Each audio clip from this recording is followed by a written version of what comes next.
Hey, what's up y'all, Ab-Stract here, and this is the Ab-Stract section, and today we're going to be talking about probably the most underrated character in the show, Haku. Now I wanted to make this video because I've seen a few similar videos out there, but none of them doing Haku the full service he deserves. We're going to talk about Haku's strength, speed, and feats, and hopefully, get a clear picture of just how powerful he was. But first, we're going to cover Haku's backstory, in case some of y'all forgot, and I'll only cover the important details. Haku was a ninja from the Yuki clan that possessed an ice-type Kekkei Genkai. After his father killed his mother, Haku then killed his father, thus becoming an orphan. He would wander the streets eating scraps and whatever else he could find to survive, until one day, Zabuza came across him. Still a ninja at the Hidden Mist village at this time, Zabuza saw an opportunity and asked Haku to join him. Haku agreed to join Zabuza under the condition he become his weapon. Zabuza taught Haku everything he knew about being an effective killer, with Zabuza himself stating that Haku had surpassed him. Moving on to Haku's notable techniques. I'll be saving crystallized mirrors for later when I'm talking about his fights and feats. So he has 1,000 needles of death, which the user creates 1,000 long needles from a nearby water source to surround the target, then has all the needles launched at the enemy simultaneously. Ice Rock Dome, a defensive jutsu in which Haku can freeze the surrounding air and create an icy transparent igloo. Now, a few things to consider. It should be noted that Haku has extensive knowledge of the human physiology honed through Zabuza's former Anbu training. This allowed him to expertly use acupuncture techniques to disable his opponents with strikes from a needle. He could hit precise points in the body, resulting in immediate death or temporary incapacitation. Haku was also a highly perceptive individual, possessing remarkable observational and analytical abilities. He could swiftly identify flaws in his opponent's strategy or technique and formulate effective countermeasures to overcome them. Zabuza's words, not mine. Now moving on to Haku versus Naruto and Sasuke. I'm making it clear that the performance that we saw Haku display against Naruto and Sasuke is not indicative of his true capabilities. Through most of that arc, Haku was doing his best to protect Naruto and Sasuke whilst keeping his usefulness to Zabuza by remaining an emotionless tool. Zabuza notes Haku wasn't trying to kill Sasuke in their first exchange. Sasuke even states that Haku was purposely avoiding hitting the vital spots, and Zabuza further says that it pained Haku to fight Naruto and Sasuke in the first place. So basically, he was holding back tremendously.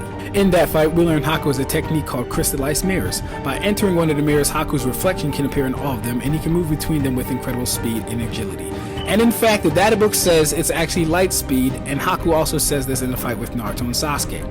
So, when using this jutsu, this would put Haku above the 4th Raikage, who was stated to be almost light speed, and Minato, who the Raikage is stated to be not inferior to in the data books. When using this jutsu, Haku typically employs rapid senbon throws to barrage his opponents from multiple angles, making it seem as though his attacks are coming from all directions. However, this technique does drain a significant amount of chakra from Haku and cannot be used indefinitely. Moving on to his notable feats, blocking War Arc Guy and Lee. Now the reason this is impressive is twofold. Number one being that Haku was already in the middle of attacking someone when Guy and Lee did their attack, and he still managed to block them both. Secondly, Haku was not damaged whatsoever. Mind you guys, this is an Edo body, which we all know is much weaker than a live one.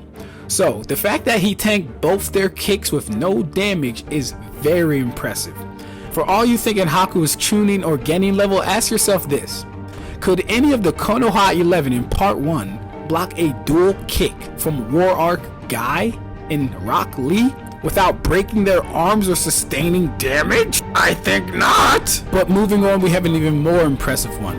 Being able to intercept the lightning blade from Kakashi twice. And as stated by Minato, the lightning blade amps your speed. So much so that if you don't have a Sharingan, you can't even use it effectively because you'll be moving so fast you can't counterattack. Now Haku was able to intercept this twice. Once where he had already used a considerable amount of chakra fighting Naruto and Sasuke, and then again as an Edo. Now this is crazy because we know Kakashi has only gotten multiple times stronger since part 2 and over the course of the series. Yet Edo Haku was able to intercept him from God knows where and stop his attack. Now some people call this a speed blitz, and after thinking about it, I'm inclined to agree with them. So for me, officially, a speed blitz can be two things: when the character in question cannot react to the movement speed of another character vastly outpacing them, or not being able to last at least 5 to 7 moves or attacks with the character. In Haku's case, he was able to put up an ice mirror and appear in front of Kakashi mid-thrust, which Guy Sensei states is the secret to the speed of the jutsu, before Kakashi could realize what happened.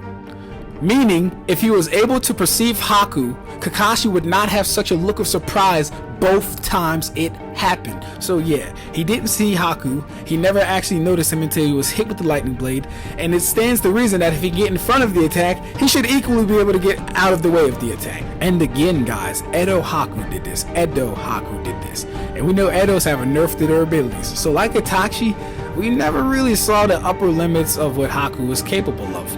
Let me put this into perspective for you guys. Not only does Kakashi outright say Haku is stronger than himself in part 1, Haku saw the fight between Kakashi and Zabuza and was not rattled in the least bit. It wasn't until he saw the Kyuubi chakra on the bridge that Haku even thought of giving up. Now, some people may try and downplay this, but fail to realize that the motivation for how the Nine Tails is released is actually very important. In this case, Naruto had thought Haku had killed Sasuke and was literally bloodlusted, as opposed to when he was fighting Neji and it was a clash of ideals and beliefs. The intensity of the chakra was much more prominent and much more threatening for Haku versus Naruto than Naruto versus Neji. So what do we have and where can we rank Haku overall? So we've established he's light speed when using his crystallized mirrors and is durable enough to tank attacks from War Art Guy and Lee as an Edo.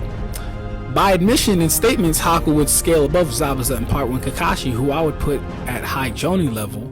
And we know after Danzo was killed, Kakashi was about to be appointed the next Hokage. So we have a Kage level Kakashi. This is before the war. We have a Kage level Kakashi still being blitzed by an Edo Haku. I think we can leave Haku right where we found him.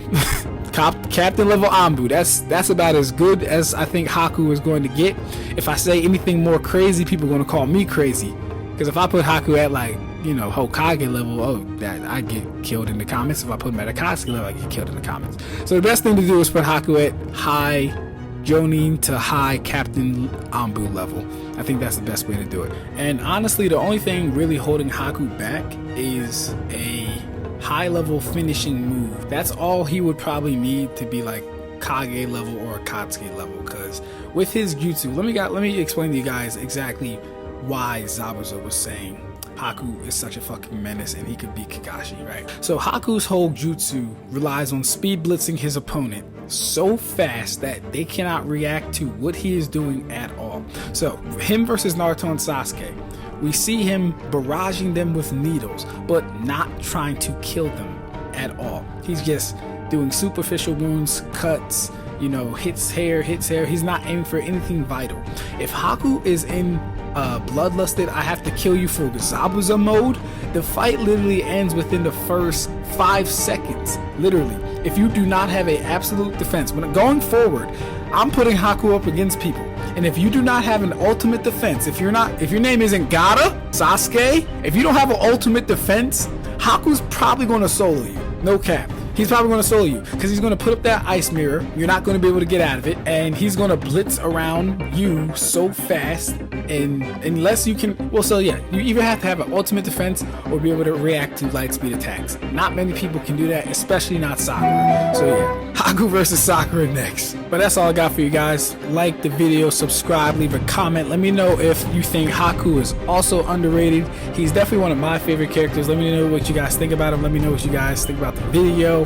Let me know what you guys want from me. As a new any YouTuber in this space, I'm trying to do my thing, man. So let me know, man.